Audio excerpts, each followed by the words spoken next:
Legendary Gold Rush star Tony Beets has shaken up the mining industry with his audacious methods and flamboyant personality. It is fascinating and inspiring to follow Beets' story, which starts with his modest origins in the Netherlands and ends with his multi-million-dollar mining empire in the Klondike. Why is this gold mining myth so persistent? Stay tuned till the very end to find out. Beets made a name for himself in the public eye with his unique character and extraordinary talent for gold mining after being born on December 15, 1959 in Wigenes, Netherlands. Beets was both adored and reviled by his fellow gold miners for his no-nonsense demeanor and unconventional techniques. Hard effort was the foundation of Tony's early existence. The importance of hard work and self-control were instilled in him during his childhood on a Dutch farm.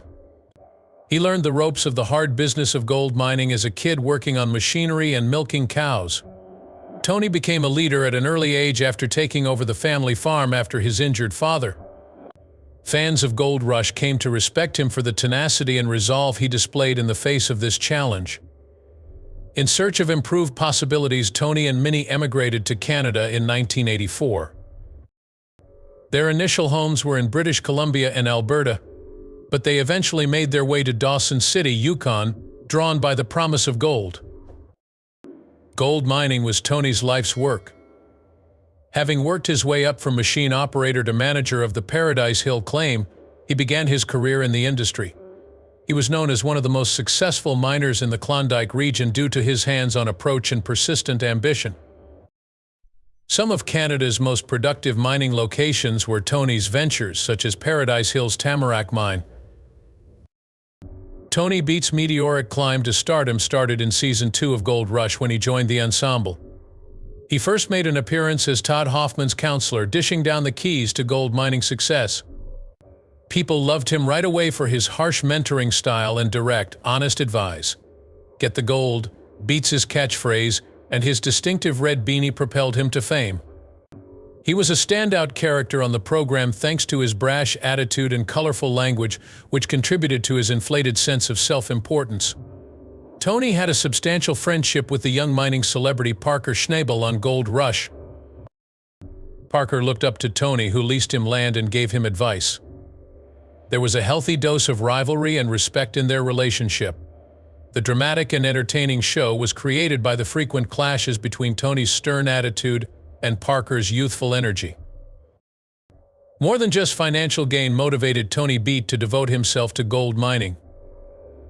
Everything about being a treasure hunter, the adventure, the independence, and the thrill of the chase called to him. "I suppose I really like the lifestyle," he remarked at one point. "I was most drawn to it because of that. When you feel like yelling at someone, you do it. Afterwards, there's the pursuit, the reward, which is good with me."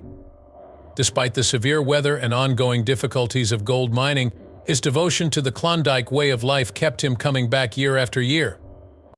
His enormous character and dogged persistence were hallmarks of Tony Beets' time on Gold Rush. Even though he frequently clashed with other miners due to his direct attitude, the outcomes were evident. The mixed reactions to Beets' leadership style were a reflection of his multifaceted personality.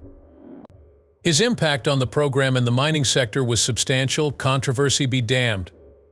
Standing at 170 cm and weighing roughly 65 kg, Beets' physical qualities were well suited to the strenuous nature of his job. He was able to withstand the hardships of mining in the Yukon thanks to his sturdy constitution and sturdy frame. He was an intimidating force in the field thanks to his mental tenacity and physical resilience. Beyond his own business, Tony Beets had an impact. He made important contributions to the mining community as a whole and served as an inspiration to younger miners. Both Beets' own accomplishments and the influence he had on his fellow industry professionals are part of his legacy. His dedication to the industry's long-term viability was evident in his eagerness to impart wisdom and lend a helping hand to his fellow miners. Controversies dogged Tony Beets when he ventured into the gold mining sector. The notorious Viking funeral was one of the most prominent occurrences. In 2017, an event went horribly wrong during what was supposed to be a theatrical spectacle for the TV show Gold Rush. At first, the idea of the Viking funeral was only a joke. welder Mark Favrin requested permission to do a stunt on his last day with Beets. Famous for his carefree demeanor, claimed he was unconcerned. Everyone was taken aback by the subsequent events. In order to start a fire, Favrin doused a pond with gasoline. The whole area caught fire and the team rejoiced, thinking it was a proper farewell. But there were major consequences to the prank. Gasoline contamination of the water source prompted urgent action to protect the ecosystem. The authorities were alerted when the incident was aired on Gold Rush. Tony Beets was summoned to Yukon Territorial Court on charges of permitting the prank and failing to report it, as outlined in the Yukon Waters Act. After entering a guilty plea, Favrin was fined $1,725. Beets was facing charges of pollution. The Viking funeral had a major effect on the environment. The carcinogens and poisons included in gasoline pose a threat to all living things, including humans, animals, and fish. An expert on water quality in the Yukon, Brendan Mulligan, spoke about the risks of gasoline in water. Because of this episode, Beets gained a reputation as someone who would disregard environmental laws if it meant making more money. Beets' mining operations were profoundly affected by the Viking funeral. Some Gold Rush fans thought the stunt was funny and harmless, while others were upset about the event's effect on the environment and thought it was terrible. The Viking funeral comes up frequently in Reddit threads concerning Beets' water license situation. A lot of people think this made it much harder for him to get the mining permits he needed.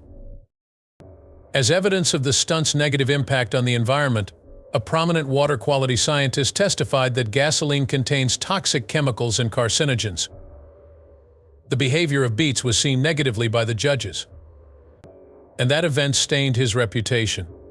Some fans have brought up the fact that Beets' reputation has taken a hit because of his alleged lack of concern for land restoration, in contrast to other miners like Parker Schnabel, who have won accolades for their environmental initiatives. For Beets, this dispute is far from done. Even though he was quite successful and made important contributions to the mining business, people still talk about the Viking funeral. Some of Beets' fans wonder if he'll ever get the water license he needs to run his 2 dredges. Tony Beets faced formidable obstacles in the 2019 Gold Rush season. Because of problems with water permits, Tony had to shut down a number of plants just before digging season started. His entire mining season was on the line because his machinery couldn't run without these permits. Tony told his family in a sneak peek that the permissions fell through. Because of this, numerous factories had to be shut down right away. The news was particularly devastating for his crewmates and children, Monica, Kevin, and Mike. They knew their mining season was on the line without these permits, and it showed in their expression. Furious and irritated, Tony was furious. He had spent millions of dollars on equipment that was now sitting idle. To the camera, he muttered, "Sucks to be me," describing his feelings of aggravation. Major difficulties would befall the family unless he found a solution. The $20,000 daily penalty for operating without permits was too much for them to pay. An actor who worked with Tony, Parker Schnabel, had a comparable predicament with his water licensing. But Parker got a 1-year permission, so he could keep mining with some restrictions, of course. Not having the same luck as Parker made Tony even more frustrated. Another show miner, Rick Ness, seems to sense the impending disaster. He relocated his entire enterprise to a tiny Yukon village in the hopes of avoiding such problems. All the while, Tony and his team had to figure out what to do.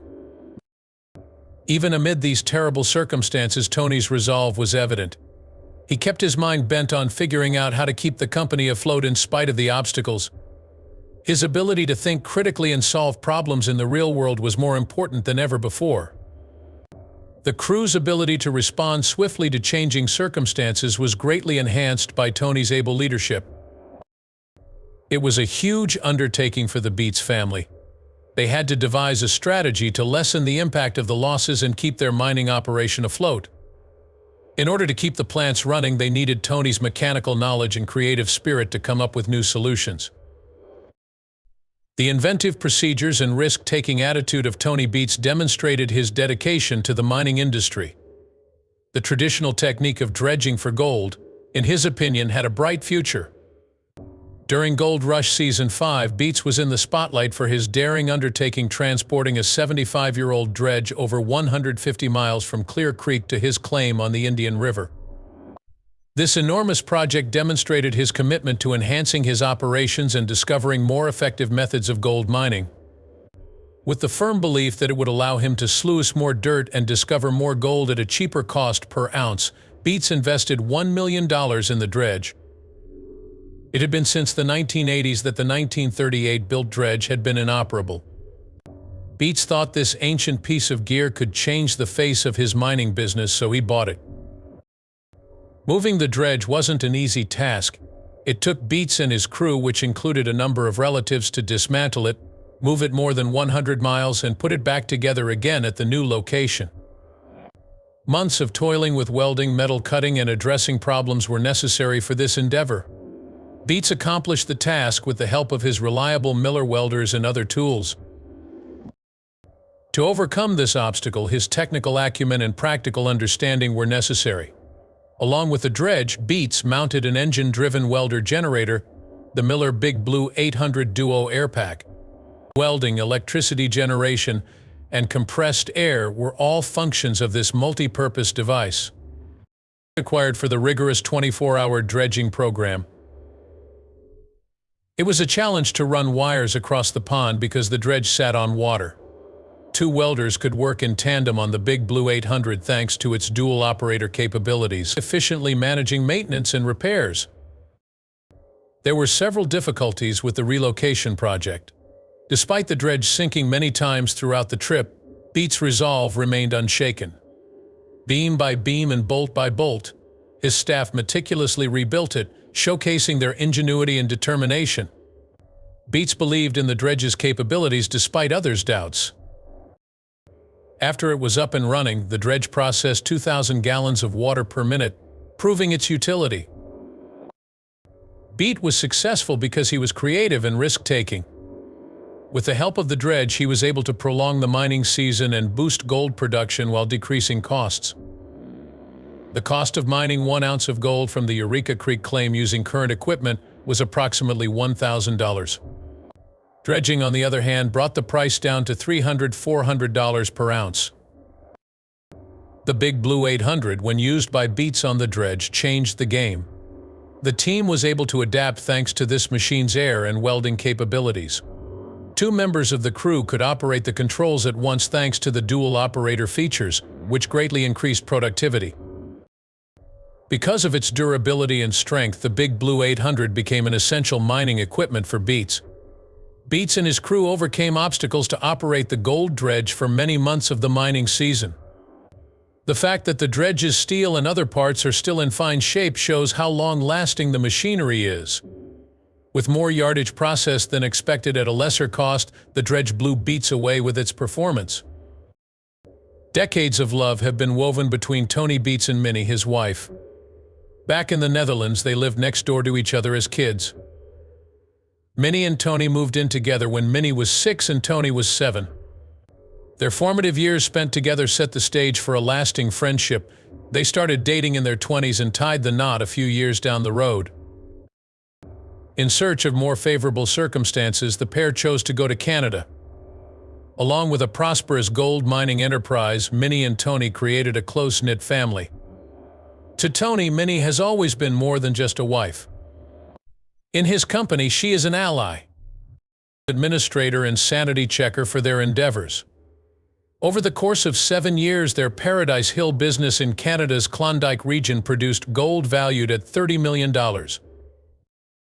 Minnie has played a pivotal role as bookkeeper, monitoring funds and ensuring that Tony's lofty ambitions are based on reality. Mike, Monica, Bianca, and Kevin are their 4 children.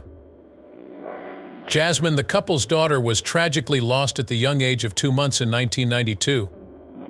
As a child, Monica, born November 7, 1993, endured the harsh climate of Canada's Yukon. She helped out around the house and learned the ropes of mining from her dad at an early age. Monica had an unusual upbringing, learning to operate heavy machinery and engaging in mining operations.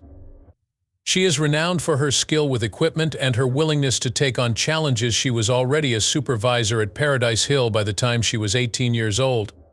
Her eagerness to join the family business is matched by her fearlessness in getting her hands filthy. The mining operation also relies on Mike and Kevin, who are the sons of Tony and Minnie. Kevin, who was born on June 10, 1988, is well known for his expertise in mining technology and machinery.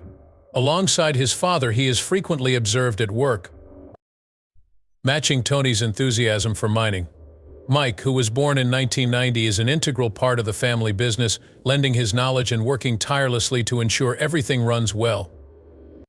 Bianca is an esteemed member of the Beets family despite her diminished involvement in the mining activities compared to her siblings. Work ethic, one purpose, and strong bonds all come together in the family dynamic.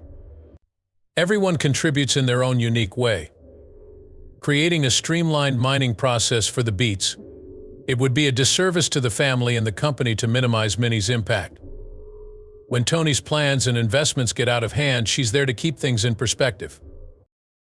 Minnie is currently Paradise Hill's bookkeeper after a career in home health care.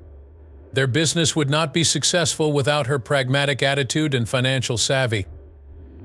Minnie is the boss, according to her supporters, regulating Tony's behavior and maintaining the company's progress. Tony Beets, the legendary miner, is still very much alive and still rules the gold mining business, despite the rumors to the contrary. It is believed that Tony Beets, the wealthiest miner on Gold Rush, has a net worth of about $15 million. His extended tenure on the hit reality show on the Discovery Channel and his prosperous mining activities have combined to make him incredibly wealthy. Beets' wealth is derived from a variety of sources of income. Naturally, gold mining is his principal source. Tony's efforts at Paradise Hill's Tamarack mine have yielded gold valued at millions of dollars.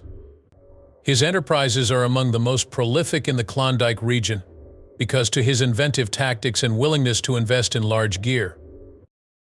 Tony has a reputation for having high standards for his workers and a rigorous work ethic. He frequently employs youths and instructs them in the ways of gold digging. People who aren't up to the task are fired fast, but those who stick with it end up becoming indispensable to his squad. Tony has been successful in keeping his staff loyal and productive by taking this approach, which is crucial for the difficult job of gold mining. Tony has become very wealthy through a combination of gold mining and his presence on Gold Rush. His outsized character, can-do spirit, and iconic on-screen moments have won him many fans. Viewers are drawn to the show because Tony is on it, which increases the Discovery Channel's ratings and revenue. Beyond his wealth, Tony Beets has an impact. Aspiring entrepreneurs and miners find inspiration in his story. To many who look up to him, his credo, "Work hard and always give it your all," speaks volumes. Tony is a legendary personality in the business world because of his daring and determined pursuit of success. Tony is unfazed by the many obstacles he has encountered, such as environmental concerns and problems with regulations. Tony Beets is clearly not slowing down as he plans for the future. He has an insatiable appetite for adventure and is always looking to broaden his business horizons by venturing into uncharted areas in search of precious metals. Tony will remain a major player in the industry thanks to his brilliant business sense and forward-thinking strategy. The world of gold mining is forever changed by Tony Beets, whether it's because of his mining ventures or his involvement on Gold Rush.